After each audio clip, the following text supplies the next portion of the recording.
Muito bem, meus queridos irmãos. Nós observamos na aula passada sobre esta confiança dos judeus, que era uma falsa confiança, e a confiança deles estava baseada em dois aspectos, duas coisas. Vocês lembram em quê? Amém? Na lei e circuncisão, né? Nós somos o povo que recebemos a lei de Deus, nós temos a palavra de Deus, nós temos os oráculos de Deus, e nós somos o povo da promessa, somos o povo circuncidado, o povo marcado. Deus fez uma aliança com o nosso patriarca, com o nosso pai Abraão, e nós somos os herdeiros então desta aliança. E Paulo está mostrando que tanto esta confiança na lei como esta confiança na circuncisão não traz esta vantagem que os judeus esperavam no sentido do julgamento. Eles também serão julgados segundo o texto sagrado, e ninguém será justificado por obras da lei, ninguém será justificado pela circuncisão.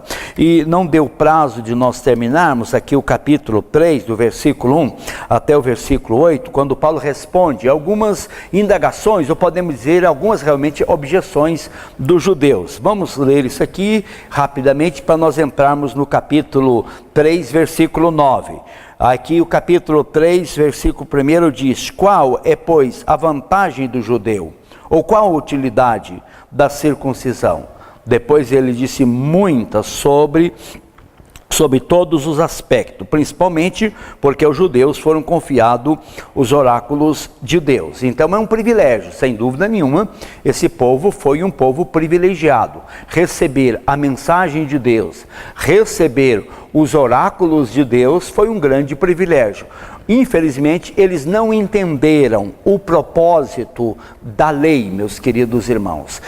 Mas daí era uma questão deles, mas sem dúvida nenhuma um privilégio. E daí, se alguns, versículo de Números 3, e daí, se alguns não creram, a incredulidade deles virá desfazer a fidelidade de Deus. E Paulo vai responder, né? De maneira nenhuma, seja Deus verdadeiro e mentiroso todo homem, como está escrito, para seres justificados nas tuas palavras e venhas a vencer quando fores julgado. Então, meus queridos irmãos, de maneira nenhuma Deus está dizendo, seja Deus verdadeiro e mentiroso todo homem. Então a incredulidade dos judeus não ia desfazer então esta fidelidade de Deus. Verso 5: mas se a nossa injustiça traz a lume a justiça de Deus, diremos, porventura será Deus injusto por aplicar a sua ira? Falo como homem, certo que não, do contrário, como julgará Deus o mundo? E se por causa da minha mentira fica em relevo a verdade de Deus para a sua glória, porque sou eu ainda condenado como pecador? E por que não dizemos, como alguns caluniosamente afirmam que o fazemos? Pratiquemos males para que venham bens. A condenação destes é certa. Muito bem, meus queridos irmãos. Agora no capítulo número 3, versículo 9. É interessante, meus queridos irmãos, aqui. Paulo chega aqui ao ponto, podemos dizer, mais alto da sua afirmação, da sua tese, mostrando que todos realmente são culpados diante de Deus. Não escapa ninguém. O pecado atingiu toda a raça humana sem exceção. Nós vimos aquele primeiro grupo, aqueles gentios que tinham a revelação natural de Deus, desprezaram esta revelação natural de Deus, se entregaram à idolatria, e com a idolatria a imoralidade, e essa imoralidade levando a depravação total, conforme o texto de Romanos capítulo 1, a ponto das mulheres deixar o seu costume natural e mulher com mulher, ali o lesbianismo e também a prostituição masculina, como é que se chama a palavra agora? Homossexualismo, tanto feminino como masculino, porque o homossexualismo ele pode ser masculino ou feminino, as duas coisas ali, e uma grande depravação espiritual. E 3 vezes o texto, Deus o entregou, Deus o entregou. Então aquilo vem como um castigo de Deus, aquela imoralidade total. Depois nós vimos a questão dos moralistas, aqueles que não viviam aquele tipo de imoralidade, julgava por não viver aquele tipo de imoralidade, julgava aqueles que viviam e pensavam que com eles estavam tudo bem. Paulo mostra, vocês estão equivocados, vocês também, embora não fazem tais coisas publicamente, não apoiem aqueles que fazem essas coisas, mas vocês cometem os mesmos pecados. Embora reprovando esses pecados, vocês cometem os mesmos pecados. Depois Paulo, então, na aula passada, vai tratar sobre os judeus. Os judeus se vangloriavam porque eles tinham a lei e tinham a circuncisão. Nós temos os oráculos de Deus, nós temos a mensagem de Deus, a palavra de Deus, e nós somos o povo da promessa, o povo circuncidado por Deus. Mas Paulo então mostra que esse povo também é pecador. Então agora o texto de Romanos, capítulo 3, versículo 9 a 20, então Paulo chega a esse ponto mais alto, podemos dizer assim, da sua afirmação, da sua proposição, da sua tese. Todos são culpados diante de Deus. O pecado atingiu então a todos, sem exceção. Tantos os imorais, tantos os, vamos dizer, aqueles que achavam que era bom, como também os judeus. Todos estão debaixo do pecado. Agora, meus queridos irmãos, o texto de Romanos, capítulo 3, versículo 1, disse: qual, pois, a vantagem do judeu? Ou qual a utilidade da circuncisão? Paulo disse muitas sobre todos os aspectos. Agora observa, meus queridos irmãos, que o capítulo 3, que nós vamos começar no verso 9, diz que se conclui: temos nós qualquer vantagem? Não, de forma nenhuma, pois já temos demonstrado que todos, tanto judeus como grego, estão debaixo do pecado. Parece uma aparente contradição aqui entre Romanos capítulo 3, versículo 1 e 2, com Romanos capítulo 3, versículo 9. Porque Romanos capítulo 3, 1 e 2 disse: qual, pois, a vantagem do judeu? Ou qual a utilidade da circuncisão? Daí Paulo vai dizer muitas, sobre todos os aspectos, principalmente porque aos judeus foram confiados os oráculos de Deus. Agora no versículo 9 ele diz que se conclui: temos nós qualquer vantagem? Ele vai dizer o quê? Não, de forma nenhuma. Lá ele diz que temos vantagens. Aqui não temos. Eu estava de F. Bruce, um grande expositor desse texto. Então Bruce esclarece: são muitas vantagens sobre os aspectos romanos, se aos privilégios desfrutaram eleitos. E sem dúvida que esse povo tinha vários privilégios como uma nação, povo escolhida por Deus. Enquanto não de forma nenhuma, do capítulo 3, versículo 9, Bruce diz: relaciona-se com a posição deles diante de Deus. Com privilégios ou sem ele, judeus e gentios têm igual necessidade da graça divina. E a gente vai observar que o propósito maior, meus queridos irmãos, da lei, o objetivo, vocês já descobriram qual o propósito fundamental da lei de Deus? Qual o maior propósito da lei de Deus? Vamos ver como é que a gente está aqui na compreensão bíblica. O que você acha? Qual o propósito final da lei de Deus? Como? Não pecar, não, de jeito nenhum. Como? Muito bem, levar o Romanos 10 vai dizer: o propósito da lei, o fim da lei é o quê? O fim da lei é Cristo. A lei tem o propósito de levar o cidadão, de levar o indivíduo a depender da graça de Deus, da misericórdia de Deus. Mas eles tinham, nós temos a lei, esse privilégio, nós amamos essa lei de Deus, mas eles não praticavam essa lei, não entenderam o verdadeiro objetivo.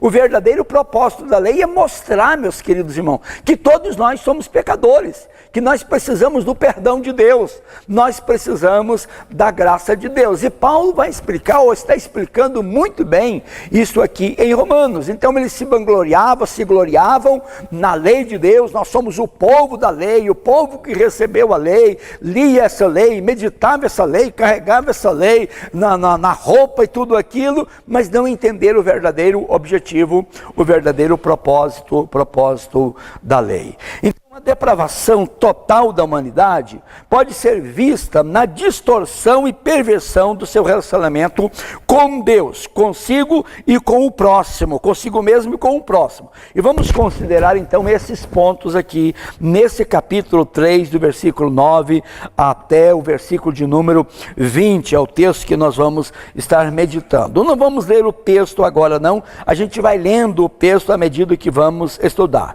Primeiro ponto, meus queridos irmãos, a depravação total refletida na relação do homem com Deus. Há uma, sem dúvida nenhuma, isso aqui. E dois argumentos Paulo apresenta aqui para provar essa verdade da culpabilidade então humana, especialmente em sua rebelião com Deus. Observe o versículo 10. A rebelião humana contra Deus é provada pela Escritura. Isso aqui é interessante, esse argumento de Paulo, porque a Escritura é o fundamento do apóstolo São Paulo e dos escritores do Novo Testamento para criar toda a base teológica. Interessante isso aí. Nós sabemos que o Novo Testamento é a nova aliança e tem uma importância muito grande para a igreja, mas os escritores do Novo Testamento criam a base teológica deles fundamentado na Escritura do Velho Testamento. Isso é muito interessante. Um texto precioso é aquele texto de Pedro, quando Pedro diz assim: olha, nós estamos falando sobre a vinda do Senhor Jesus, não é baseado em história de visões, de mente carnal aí, ou de velhas caducas, qualquer outra coisa, porque nós mesmos, disse Pedro, nós fomos testemunhas oculares, nós vimos, nós ouvimos, nós subimos com ele lá no Monte Santo, e nós ouvimos a voz de Deus dizendo: esse é o meu filho amado, a ele ouvi. Essa voz nós ouvimos lá no monte, mas depois ele diz: temos mais firmado ainda a palavra profética, a Escritura. Olha, mesmo a experiência tão gloriosa que Pedro, Tiago e João tiveram com Jesus lá no chamado Monte Santo, o Monte da Transfiguração, de ver os dois grandes personagens do Velho Testamento conversando com Jesus, Moisés e Elias, ouvir a voz do céu, a nuvem de glória, é uma experiência fantástica. Mas Pedro diz: há uma experiência ainda superior a esta, que é a Escritura Sagrada. Isso é muito importante, principalmente no mundo que nós vivemos, no Brasil, de um grande misticismo religioso e às vezes de um pentecostalismo bastante distorcido da Escritura, quando se cria às vezes doutrina baseada em experiências.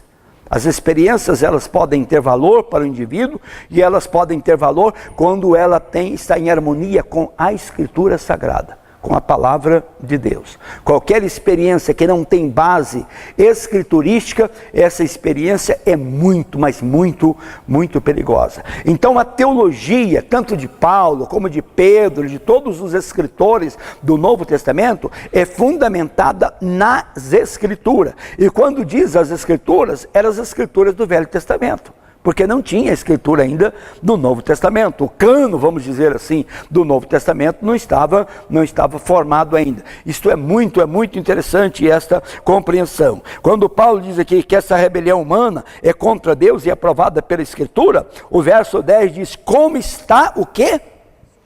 Escrito, não há justo, nenhum sequer. Aonde está isso escrito, meus queridos irmãos? Como está escrito? Não há justo, nenhum sequer, diz o texto sagrado. Isso está escrito então na Escritura, principalmente o Salmo 14, ele vai falar sobre isso, e Salmo também 53, vários textos vai dizer sobre essa questão. Então, meus queridos irmãos, essa rebelião humana, ela é comprovada, é contra Deus, ela é provada pela Escritura Sagrada. A rebelião humana contra Deus é provada também pela experiência. Porque o versículo 3, 10 ainda até o 12 diz: a injustiça é praticada por todos, final do verso 10. Como está escrito, não há justo, nem um sequer, meus queridos irmãos. Não há justo nenhum sequer. Esse texto aqui, observa o versículo 11, a parte A do versículo. Esse obscurecimento, vamos dizer assim, intelectual, atingiu a todos. Não há quem entenda, nem um sequer. Nenhum sequer. A vontade, essa vontade adormecida é a marca então de todos, a parte B. Não há quem entenda, nenhum sequer. A apostasia então é o resultado e a ação de todas as pessoas. Todos, versículo de número 12, a parte A, o que diz? Todos se extraviaram. Isaías 50, 53 diz que todos nós estamos desgarrados como ovelhas, cada um se desviando pelo seu próprio caminho, mas Deus fez cair sobre todos, fez cair sobre ele a iniquidade de todos nós. A parte B do versículo 12, a gente mostra que a questão dessa futilidade moral e dessa prática então de todos os pecados, todos se extraviaram, a uma se fizeram inúteis, não há quem faça o bem. Não há nem um sequer. Todos realmente são pecadores diante de Deus. Então essa depravação, meus queridos irmãos, total, é refletida na relação do homem com Deus, com o seu Criador. E esses dois argumentos que Paulo usa aqui, da culpa de todos nós, primeiramente por causa da rebelião humana contra Deus, que é provada pela Escritura Sagrada. Paulo está usando o Velho Testamento para provar isso. E essa rebelião humana contra Deus é provada também pela experiência. Observe, interessante essa ordem usada aqui. A Escritura mostra que todos são pecadores. E a experiência vai comprovar essa realidade, que todos são de fato realmente pecadores, como esses versículos aqui de 10 até o 13. Como está escrito, não há justo nenhum sequer, não há quem entenda, não há quem busque a Deus. Todos se extraviaram, a uma se fizeram inúteis, não há quem faça o bem, não há nenhum sequer. Que coisa impressionante, meus queridos irmãos. Mas essa depravação total, refletida nessa relação do homem com Deus, essa depravação total, ela é refletida também na relação do homem com ele mesmo, consigo mesmo. Observe, os irmãos, dos versículos 13 e 14, essa triste descrição que o apóstolo São Paulo apresenta aqui. Ele usa uma coisa de maneira bem figurativa. Primeiro ele diz, a garganta é o quê? Um sepulcro, uma sepultura aberta. Essa expressão aí, meus queridos irmãos, que é muito forte. Olha, a garganta deles é sepulcro aberto. Vocês já pensaram num sepulcro aberto? Eu já presenciei isto, mas é algo terrível, né? Às vezes você enterra um cidadão, morre, eu vi isso uma vez, depois o pessoal quiser comprar um túmulo e tiraram, depois de alguns dias abriram aquele túmulo. Meus queridos irmãos, coitado dos coveiros, porque a tolerar aquele odor, aquele cheiro, o corpo humano é muito frágil, ele começa logo um sepultamento, se passa 24 horas, se não estão cuidado com o corpo, começa aquele cheirinho, ele vai intensificando. Meus queridos irmãos, agora quando Paulo usa esta figura, que a garganta desse pessoal é como um sepulcro aberto. O que sai de lá, meus queridos irmãos, como disse Jesus, não é o que entra que contamina, mas é o que sai, porque do coração do homem sai o quê? Os maus desígnios, os furtos, a prostituição, a imoralidade, a ira, e são estas coisas que contamina o homem. Então, meus queridos irmãos, é quando se abre então a garganta do indivíduo e olha o que tem lá dentro, meus queridos irmãos, parece um sepulcro aberto. É uma expressão muito forte para mostrar realmente que a questão do indivíduo não é só a questão diante de Deus, mas é questão diante dele mesmo. Ele é como um sepulcro aberto. Mas o texto vai dizendo, a língua é como uma agência de engano e mentira. Com a língua com a língua urdem o quê? Urdem engano. Por isso Tiago diz, se alguém não tropeça no falar, é perfeito varão. Depois a Escritura diz, não há homem que não quê? Que não minta, que não peque também, sem dúvida nenhuma. Mas meus queridos, então uma garganta é como um sepulcro aberto. A língua é uma língua que urdem, diz o texto sagrado, engano. Mas ele vai descrevendo então, e os lábios? Olha o que são os lábios aí na parte C do versículo aqui. A língua urdem engano, veneno de víbora está onde? Veneno de víbora está nos seus lábios. A língua é uma coisa perigosa, meus queridos irmãos. Uma língua venenosa, como é perigosa. O povo na época de Jeremias disse, nós vamos ferir Jeremias, nós vamos matar Jeremias, mas nós vamos matar com a nossa língua. Com a nossa língua. O rei Acabe queria se apoderar de uma vinha de um cidadão íntegro, lá perto da sua casa, chamado Nabote. Então ele disse, Nabote, eu quero comprar a sua vinha, eu quero fazer aumentar o meu quintal aqui, então eu pago, você compra a propriedade no outro local. Nabote disse, eu não posso fazer tal coisa, isso é herança dos meus ancestrais, dos meus pais, eu não vou vender uma propriedade que é nossa, no caso já fazia alguns séculos. Nabote foi para casa emburrado, não queria comer aquela coisa, e a esposa dele, que era perversa, maligna até ao extremo, chamada Jezabel. O que você está com essa cara, que se emburramenta, essa tristeza? Disse, não, eu falei com o Nabote lá, queria comprar a vinha dele, aumentar o nosso quintal, mas ele disse que não vende de jeito nenhum, é propriedade. Lembra que Jezabel disse, deixa esse negócio comigo. A Bíblia, quê? Você reina ou não reina, né? Exatamente, criticou. Ela contratou, diz a Bíblia, 2 homens malignos, usando a expressão bastante hebraica, 2 filhos de Belial. Esse é o verdadeiro cretino, é o indivíduo sem escrúpulo, é o indivíduo que não tem temor, não tem nada, é o filho de Belial. Não tem palavra pior para xingar um indivíduo que chamar ele de filho de Belial, certo? Então, contratou 2 filhos de Belial, e esses 2 filhos de Belial, num julgamento, disse, nós vimos esse cidadão aqui amaldiçoando o rei, e amaldiçoando Deus e o rei. E Nabote, então, é morto, é apedrejado, então, e o Acabe vai lá para apropriar da vinha. Quando ele está lá, Deus manda o profeta Elias uma mensagem dura, dizendo que toda a descendência de Acabe não ia nem ser sepultada, meus queridos. Deus ia eliminar. E com a Jezabel, os cachorros iam comer a própria carne dela. Nem túmulo teve. E cumpriu cabalmente esta profecia. Mas a língua, que pode ser uma grande bênção, mas ela pode tornar-se um veneno mortífero, meus queridos irmãos. Na calúnia, certo? Na blasfêmia, e de maneira terrível.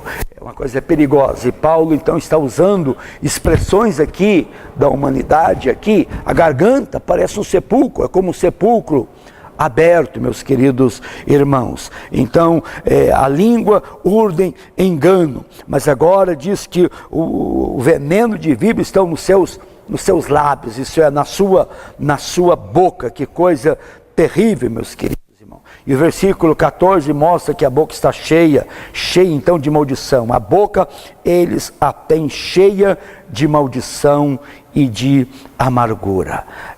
Meus queridos irmãos, então tudo está aqui, por enquanto ainda está aqui, nessa parte, amém? Parte perigosa. Garganta como sepulcro aberto, a língua urdem o engano, os lábios como veneno de víbora, meus queridos irmãos. Então vai descrevendo isso aqui. A boca eles a têm cheia de maldição. Vanderlei mexe com uma parte muito perigosa do ser humano.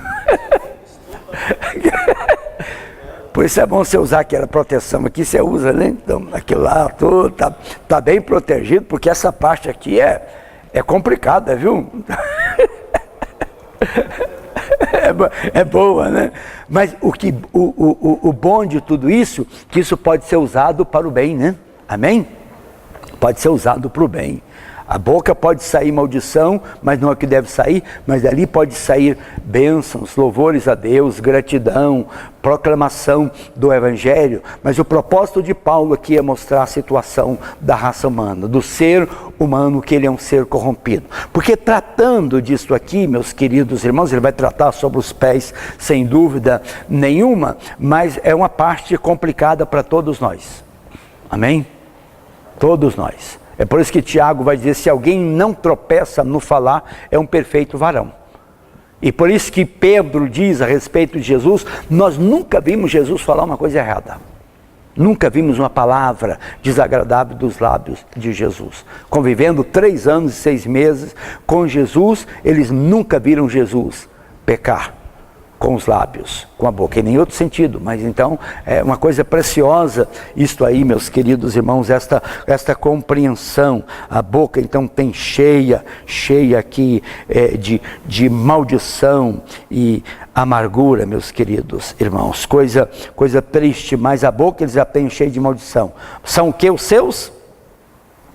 Verso 15, né? São os seus pés, velozes para derramar sangue. Mas daí é outra parte. É interessante observar essa depravação total refletida nessa relação nossa com Deus.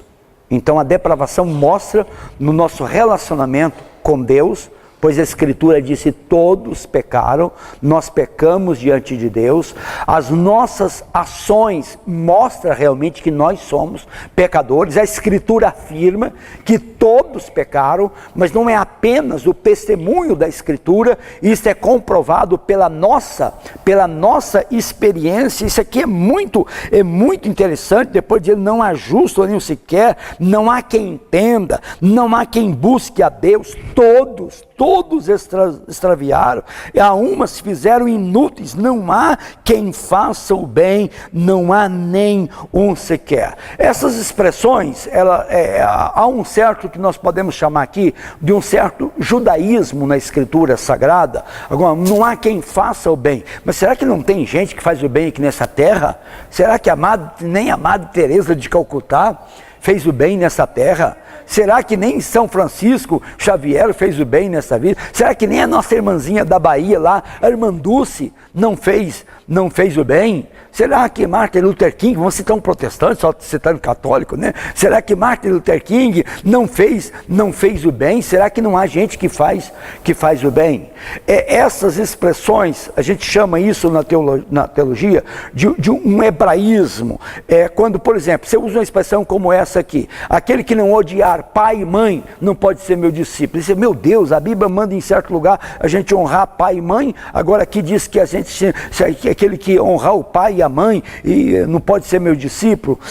A ideia você não pode pegar nesse sentido. Por exemplo, aquele que amar mais o pai e a mãe do que Jesus não é digno de ser um discípulo de Jesus. Esse odiar não significa maltratar o pai e a mãe, fazer o mal. Me lembro de um rapaz, ele era evangélico, mas daí ele se tornou testemunho de Jeová, e a mãe dele não tinha esposa, ele era um filho, a mãe só tinha aquele rapaz, criado com muito carinho. Eu acho que ela teve um romance lá, porque ela não era casada, e teve aquele filho, mas o cara não ligou, nunca aproximou, e ela criou o filho com muito carinho, deu uma boa educação, criou o filho na igreja, mas aquele rapaz então tornou-se uma testemunha de Jeová.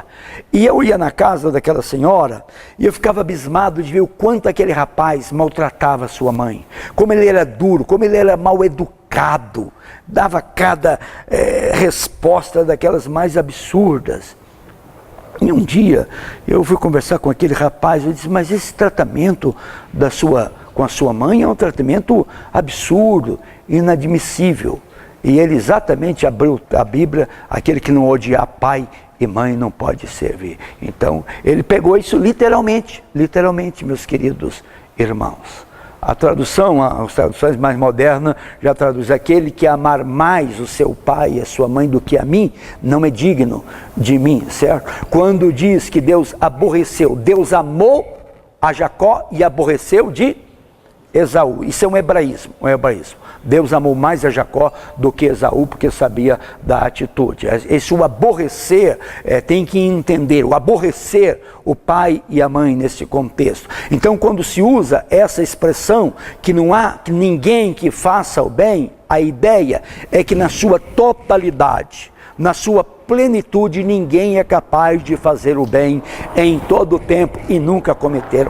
Por exemplo, são expressões como essa: bom mestre, que farei para herdar a vida eterna? Por que me chama de bom? Disse Jesus. Bom só tem um, que é Deus. A ideia de bondade absoluta só tem Deus. A nossa bondade é relativa, a nossa santidade é relativa, o nosso fazer o bem é relativo, porque nós não conseguimos fazer em todo o tempo. Então precisa ter esta compreensão da Escritura. Isso é um estilo, é um gênero, vamos dizer assim, literário, que era muito usado pelos judeus ao escrever a Escritura Sagrada. A compreensão disso é muito importante para não desvirtuar a Escritura Sagrada. Então, meus queridos irmãos, há uma depravação total diante de Deus. Todos são pecadores e todos se extraviaram, mas há também uma depravação diante de nós mesmos. Nós temos problema sério conosco, nós temos problema sério com a nossa própria garganta, que às vezes parece um sepulcro aberto. Nós temos problema sério com a nossa língua, que às vezes urdem o engano. Nós temos problema às vezes com os nossos lábios, meus queridos irmãos, que parece que está projetando veneno de cobra, de víbora. Nós temos problemas sem dúvida nenhuma, mas além de nós termos problemas diante de Deus, há uma depravação nossa diante de Deus, há uma depravação diante de nós mesmos. O nosso problema não é externo, o nosso problema é interno. Não é o que entra que vai contaminar o homem, é o que sai do coração do homem é que vai contaminá-lo. É de lá que estão os maus desígnios, é de lá que estão os furtos, é de lá que está a prostituição, é de lá que está a maledicência. E são estas coisas, disse Jesus, que contamina o homem. Como é importante nós entendermos isso aí. Mas além de uma depravação total diante de Deus, nós todos somos pecadores, de não há nenhum justo, nenhum sequer. Há uma depravação diante de nós mesmos, conosco mesmo, porque há um problema interno. A garganta parece um sepulcro, a língua, meus, urdem o engano, os lábios parecem veneno de cobra, veneno de víbora. Eu não sabia, tem uma cobra com esse nome, víbora, né? Estava vendo esses dias que eu tive uma experiência desagradável com cobra essa semana, na segunda-feira. Eu fui lá no El Shaddai, lá de criança, cheguei lá e só tem uma Kombi velha e a Kombi está quebrada. Isso está a mais de 60 quilômetros aqui do plano piloto. Lá do Provida, daqui no Provida tem 30, e do Provida lá na Casa de Recuperação Shaddai tem 60. Tem mais 30, dá 60 quilômetros. Você já mediu? Se você for setorial, você economiza uns 4 quilômetros. Mas eu cheguei lá, tinha uns rapazes que foram ajudar nós lá no Provida na segunda-feira, eu fui levá-los lá. Cheguei e tinha um rapaz que tinha sido mordido por uma cobra. Uma cobra. E a cobra fugiu, ele nem sabe que cobra que é. Mas eu cheguei lá fazia uma meia hora, mas a perna do rapaz, até o pé do rapaz estava inchado. Meu filho, o Edinho, tinha ido comigo, e ele disse: pai, nós temos que levar esse rapaz às pressas lá para o hospital. Então vamos lá para Taguatinga. Ele disse: não, tem que ser lá para o Agarrã, porque o único hospital de Brasília que tem soro contra a mordida de cobra é o Agarrã. E eu não sabia disso, então eu economizei a viagem, mas ele sabia. Então pegamos ele, botei na Kombi lá, Kombi não corre, da estrada de chão, mas fui lá, fazendo o que dava para fazer naqueles buracos lá, cheguei no Provida lá, peguei o meu carro, botei no carro, e o rapaz passando mal, diz: a minha perna está dormente. Daí diz: aí a minha cabeça está doendo. Daí diz: eu estou com uma vontade danada de vomitar. Ainda bem que eu tinha um saco desse plástico lá, dei o saco para ele aqui: fica à vontade, vomita aí. Então abri o vidro lá do carro todo e ele começou a vomitar e passar muito mal. Disse: rapaz, vai morrer antes de eu chegar lá no Agarrão. Trânsito terrível, essa coisa, é tanto pardal aí, então a gente quer evitar a multa e tudo. Aí te freava no Pardal, vinha 80, 120 no Pardal. Cheguei lá no hospital, o rapaz muito, muito ruim, mas daí o Edinho entrou com ele lá, imediatamente o médico, daí para todo mundo, tá aquela fila lá, vai atender quem está morrendo. E atendeu, mas a coisa era grave, o rapaz ficou 2 dias tomando soro lá no hospital, só na quinta-feira ele foi para casa. Então o veneno da cobra é uma coisa, e daí eu fiquei interessado por cobra, porque eu pensei que cascavel era uma das cobras mais venenosas que tem. Daí eu fui ler sobre as 10 cobras mais perigosas que tem. Não, eu perdi a vontade de ir na Austrália. As primeiras cobras, 4 cobras das mais venenosas, entre as 10 estão na Austrália. A Austrália tem muita coisa venenosa. Então, mas daí eu descobri, eu pensava que, e entre essas 10 tem uma que chama víbora, não sei que cobra, é o nome da cobra mesmo, não é víbora, não é como geral. A 10ª cobra mais venenosa é a cascavel. Tem 9 mais perigosas do que a cascavel. Aí no YouTube, qualquer lugar, vocês podem achar isso aí sobre essas cobras perigosas. Como? Não, jararaca está longe das 10. Jararaca está longe das 10. Eu acredito que mordeu ele é jararaca. É uma cobra muito sutil, perigosa, pequena, morde, ataca e foge, aquela coisa. Então, meus queridos irmãos, mas esse é o veneno de uma víbora. A víbora está entre as 10 cobras mais venenosas. Víbora, que não é o nome de toda cobra, não. Tinha uma cobra que chamava víbora mesmo. João Batista chama o pessoal de raça de víbora, né? Fugir da ira vindoura. Então, meus queridos irmãos, há um perigo muito grande, sem dúvida nenhuma. Mas além dessa depravação total diante de Deus, além dessa depravação total diante de nós mesmo, que somos pecadores, há uma depravação, meus queridos irmãos, refletida no julgamento, ou melhor, uma depravação nessa relação do homem com o seu próximo.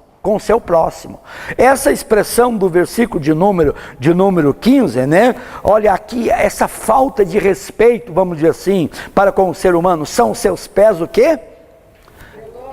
Para derramar sangue. Pés velozes para derramar sangue. Que coisa absurda, meus queridos irmãos. Eu já falei sobre isso. De um modo geral, os animais irracionais, eles atacam quando eles estão com fome. A própria cobra. Então, se você for caminhar num trieiro, 2 pessoas, aquele trielinho que tem, sabe? Vai 2 pessoas. Quem corre mais perigo, o que vai na frente ou o que vai atrás? Os 2. Quem? O que vai atrás. Sabe por quê? Porque o que vai na frente, se tem uma cobra na beira do caminho, quando passa não vai atacar aquele camarada, ela está espichada. Quando passa aquilo e entra ali no seu espaço de reserva dela, ela então arma o bote. Quando vem o segundo, ela dá.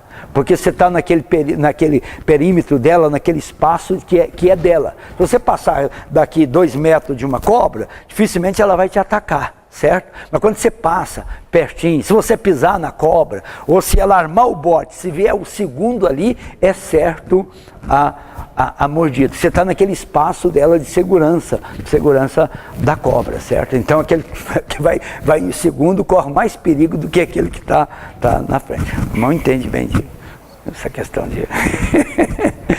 Então, meus queridos irmãos, mas de modo geral, estou dizendo, esse animal, por exemplo, a própria cobra, ela ataca quando você entra naquele espaço dela, de reserva dela aí. Daí ela ataca sem dúvida nenhuma. Os outros animais, o leão, o urso, quando eles estão com fome, é muito perigoso. Se ele devorou uma ovelha, aquela coisa do animal, é capaz do ser humano passar, ele nem atacar, porque ele está com a barriguinha cheia. Agora o ser humano, os pés do ser humano, diz o texto, é o quê? São velozes para derramar sangue. E derramar sangue inocente.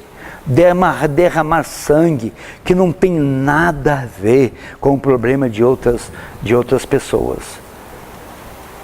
Isso nas guerras, nas nações, como nação próxima, explora as nações pequenas, como as pessoas exploram seus próprios irmãos, né? Eu falei sobre isso, né? Os escravos no Brasil, mas quem é que venderam esses escravos? Foram os próprios irmãos dos escravos lá na África, Moçambique, Angola e outros países lá, vendia os seus irmãos para serem escravos no Brasil. O ser humano, além de ser um grande pecador diante de Deus, ele é pecador diante dele mesmo.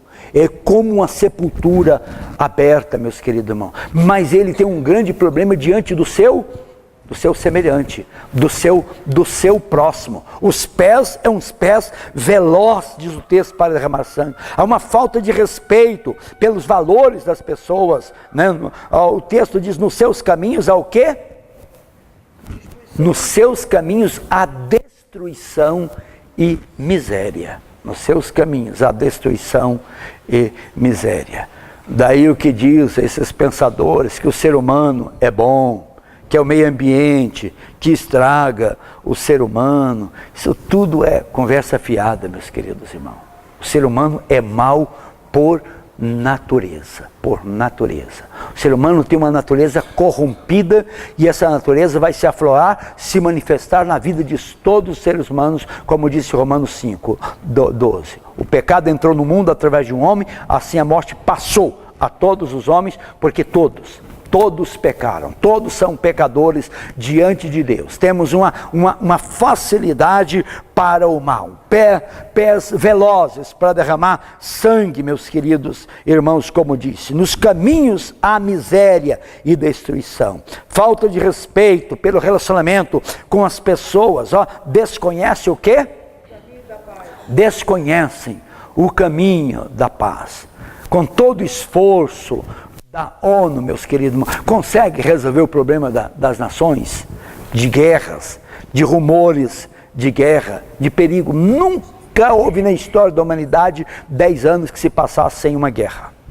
Toda a história da humanidade, um período de 10 anos, uma década de paz na face da terra. Isso não acontece. Às vezes é uma nação, outra nação, de repente começa lugar, agora vem uma coisa que a imprensa está voltada lá para a Ásia Menor, para a Turquia, camarada lá, uma rebelião, agora quer matar todo mundo, agora quer colocar pena de morte, perseguir a imprensa, professores e tudo, e assim começa. Uma nação tão pequena, mas que é muito importante geograficamente por causa do local que ela está lá, dividindo o continente da Europa, lá com o Oriente, aquela outra parte da Ásia, então torna-se uma coisa bastante perigosa.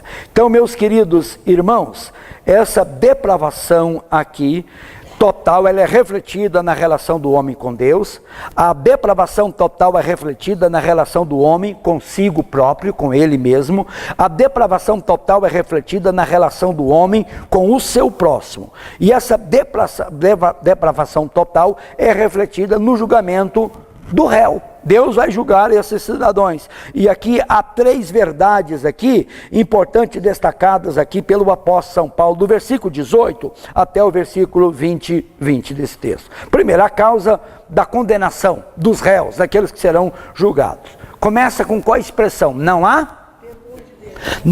há temor de Deus diante dos seus olhos. Irmãos, é muito interessante quando nós lemos esse texto aqui, e agora eu quero ler o texto para os irmãos perceberem aqui, depois de dizer no versículo 9 que se conclui, temos nós qualquer vantagem? Não, de forma nenhuma, pois já temos demonstrado que todos, tanto judeus como grego, estão debaixo do pecado. Os 3 grupos.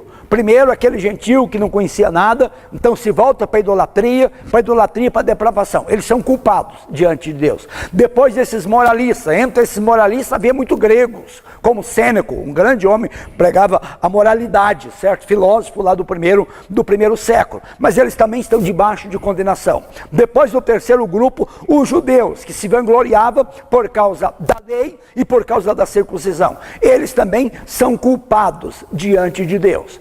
Então todos são culpados, e nesse texto agora que nós estamos estudando, Paulo está mostrando essa depravação de toda a humanidade. A humanidade está corrompida, tem problema diante de Deus, tem problema com eles mesmos, consigo mesmo, tem grandes problemas com o seu com o seu próximo, porque os pés são velozes para derramar sangue, para cometer as injustiças. Então, por isso que Paulo está dizendo aqui, essa conclusão aqui, que todos não de forma nenhuma, pois já temos demonstrado que todos, tanto judeus como gregos, estão debaixo do pecado. Como está escrito, não há justo, nenhum sequer. Agora preste atenção aqui, não há quem entenda, não há quem busque a Deus, todos se extraviaram, a uma fizeram inúteis, não há quem faça o bem, não há nem um sequer. A garganta deles é sepulcro aberto, com a língua urdem engano,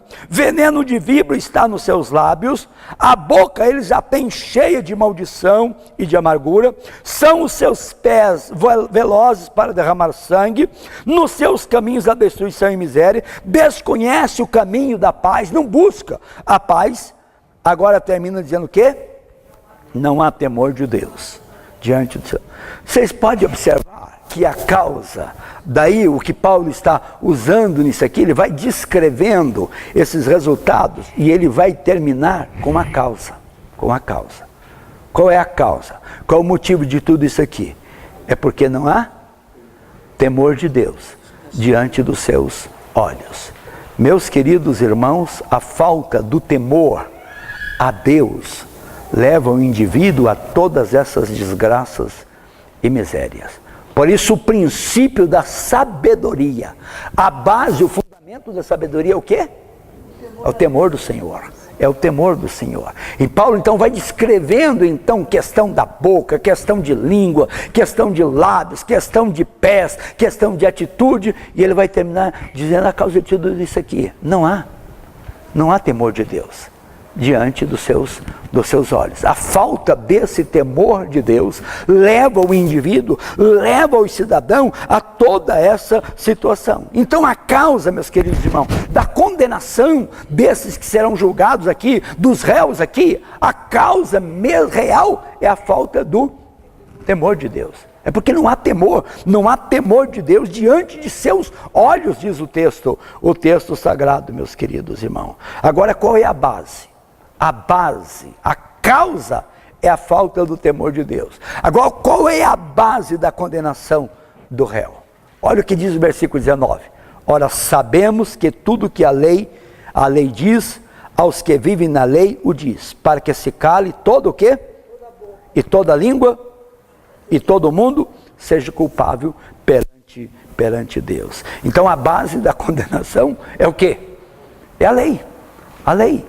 Todos são culpados diante da lei. É o que Paulo está mostrando desde o capítulo 1, versículo 18, meus queridos irmãos. Até esse capítulo 3, agora o texto que nós estamos lendo aqui. É que, segundo a lei, todos nós somos culpados.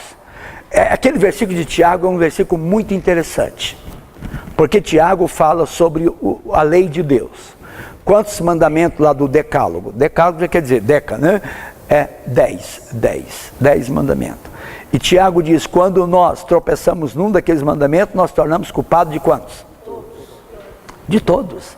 Culpado diante. E quem é que nunca transgrediu os 10 mandamentos? Atira a primeira pedra. Amém. Quem nunca transgrediu, atira a primeira pedra. Paulo vai tratar sobre isso. Provavelmente Paulo nunca adulterou com ninguém. Paulo nunca roubou nada, era um homem muito íntegro, muito justo. Mas ele ficou preso no 10º mandamento, não cobiçarás. E ele disse, olha, quando eu li esse mandamento, a minha natureza é pecaminosa, e esse mandamento que era para o meu bem, despertou em mim toda espécie de paixões.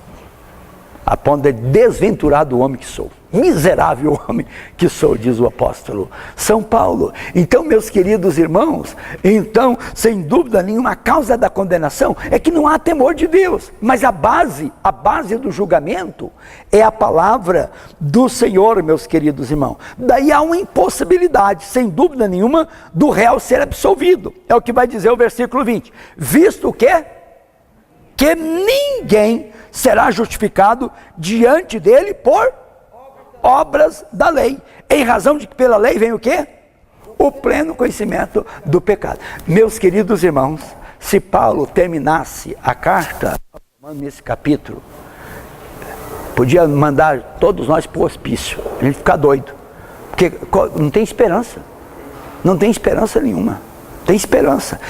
E o propósito de Paulo é mostrar exatamente que não tem esperança para ninguém de ser salvo diante de Deus. Seja o camarada ignorante que nunca ouviu a lei de Deus, nunca ouviu o Pentateuco, nunca viu a Torá, nunca viu os profetas, nunca ouviu nada. Mas o camarada não é inocente, porque tem uma revelação natural de Deus, e o pessoal desprezou isso aí, em vez de adorar esse Criador invisível, começou a adorar homem, depois começa a adorar animal, passa e termina até adorando os répteis e assim. Então não há esperança. Ele vai mostrar que esse camarada moralista, que tem uma vida bonita, que não acha bonito o cara deitar um homem com homem, nem uma mulher com mulher, reprova essas coisas, mas que ele acaba fazendo aquilo que ele condena, às escondidas também. Depois ele vai mostrar que esse judeu que se vangloria tanto, que se alega, nós temos a lei, nós temos a circuncisão, mas esse cabra também está perdido, porque lei não salva ninguém, circuncisão também não salva ninguém. Depois no texto de hoje ele vai mostrar a depravação de toda a raça humana, e ele vai terminar, não tem esperança para ninguém nesse julgamento, porque não há temor de Deus. A base do julgamento é a lei, e pela lei ninguém, absolutamente ninguém será justificado. Imagina se ele terminasse a carta aí. Desespero, desespero total. E o propósito é exatamente esse: mostrar que todos nós somos pecadores. O maior evangelista que o mundo conheceu já chama Billy Graham. Billy Graham está vivo ainda, com 98 anos, nasceu em 1918, Billy Graham. Mas a mensagem de Billy Graham é impressionante. Ele sempre começa a mensagem levando as pessoas a mostrar que todos nós somos culpados, todos nós somos pecadores diante de Deus. E depois ele apresenta o remédio, Jesus, a salvação, a graça de Deus. São as mensagens simples, mas que levou mais pessoas a Cristo do que qualquer outro pregador na história da humanidade. Porque, meus queridos irmãos, ele pegou essa estratégia, vamos dizer, paulina aqui, do apóstolo São Paulo, de mostrar a situação de todos diante de Deus. Todos são pecadores diante do Senhor nosso Deus. Esse esboço eu segui o esboço do comentário de Romanos, de Hernando Dias Lopes, e agora eu quero citar uma conclusão que ele faz desse texto aqui, baseado nesse versículo. O pastor Hernando Dias Lopes, ele mostra aqui o propósito da lei. Observe como é bonito aquilo que ele é, um grande pregador. Ele disse assim: a lei apenas faz o diagnóstico, mas não dá o remédio. A lei é como um espelho, aponta a nossa sujeira, mas não a remove. É como um prumo, identifica a sinuosidade de uma parede, mas não a endireita. É como um farol, mostra o obstáculo do caminho, não remove. É como um raio-x, revela o tumor, mas não o remove. É como um termômetro, diz quando uma pessoa está com febre, mas não cura. A lei é boa quando usada para produzir convicção de pecado, mas ela é impotente para salvar do pecado. Como Lutero destaca, sua função não é justificar, mas a função da lei é aterrorizar, é mostrar o nosso estado de pecado diante de Deus. Por isso o fim da lei é Cristo, é mostrar. Olha como ele vai introduzir agora, versículo 21. Mas agora, sem lei, se manifestou a justiça de Deus, testemunhada pela lei e pelos profetas. Justiça de Deus mediante o quê? A fé em Jesus. É o que nós vamos estar tratando na próxima aula. Portanto, na próxima aula, nós vamos estar tratando, vamos dizer assim, do conteúdo do parágrafo mais importante do livro de Romanos. Sem dúvida nenhuma. Porque ele vai gastar capítulo 1, capítulo 2 e uma parte do capítulo 3 para mostrar a situação de toda a raça humana. Não há esperança para ninguém, meus queridos irmãos, porque a base do julgamento de Deus é a lei. E pela lei, como disse Romanos capítulo 3, 20, visto que ninguém será justificado diante dele por obras da lei, em razão de que pela lei vem o pleno conhecimento do pecado. Então, a esperança só está nessa graça de Deus em Cristo Jesus, que é o capítulo que nós estudaremos no próximo domingo, se Deus quiser. Amém? Que coisa preciosa é a palavra de Deus. A Bíblia é inspirada por Deus, sem dúvida. Mas quando a gente estuda, se terminou, não tem problema, irmão. Quando estuda a questão da inspiração da Bíblia, há algumas teorias sobre a inspiração da Bíblia. Algumas pessoas dizem que a Bíblia é como se fosse um ditado verbal. Deus ditando e o escritor, o amanuense, escrevendo. Isso não é bobagem. Isso é bobagem. Alguns textos, sim, assim diz o Senhor, tal, mas são pequenos textos da Bíblia. Algumas pessoas acreditam que a inspiração da Bíblia é como se fosse, vamos dizer assim, o que faz Chico Xavier lá, fazer Chico Xavier? Psicografia, se aí tu entra no intérprete, então um transe e ele vai. Não é assim. A inspiração da Bíblia é o que se chama de uma inspiração dinâmica. O que é isso? O Espírito Santo conduziu aqueles escritores, mas usou a mente deles, usou a inteligência, usou o vocabulário de Paulo era um, de João era outro, de Tiago era outro. O Espírito estava dirigindo, mas o autor estava usando a sua razão, estava usando a sua inteligência, o seu propósito. A Bíblia é inspirada, é uma inspiração de uma equivalência, de uma coisa dinâmica, certo? Não é um ditado verbal, não é uma coisa como o escritor tivesse num transe assim, certo, inconsciente. Não, o Paulo sabe o que está fazendo. Ele está usando a sua inteligência, está usando o seu conhecimento, está usando a experiência pagã, está usando a experiência dos judeus, está usando a experiência do moralista, tudo isso e trazendo esta revelação. Por isso que não é bom pegar a Bíblia, Deus fala comigo, guarda um texto lá e lê lá sem contexto, aquela coisa, tem um propósito muito mais inteligente a Escritura Sagrada. Tá bom. Muito bem, meus queridos irmãos. Deus nos abençoe. Pai, muito obrigado por mais esta manhã preciosa. Senhor, diante da Tua Palavra. Como é preciosa a Tua Palavra. Ó Deus, a maneira tão clara que o Teu servo Paulo traz esta exposição sobre a verdadeira condição da raça, do ser humano, de totalmente pecadores diante de Ti, seja um pecador depravado, seja um pecador religioso, seja um pecador moralista, Senhor. Ó Deus, infelizmente não há quem faz o bem o todo tempo. Todos, Senhor, se extraviaram. A nossa situação é horrível, Senhor. A garganta como um sepulcro aberto. Deus, ó Deus, muito obrigado pela revelação da Tua Palavra e o propósito da lei de mostrar que nós necessitamos da Tua graça, do Teu perdão, da Tua salvação. Aceita a nossa gratidão em nome de Jesus. Amém. Amém. Muito bem.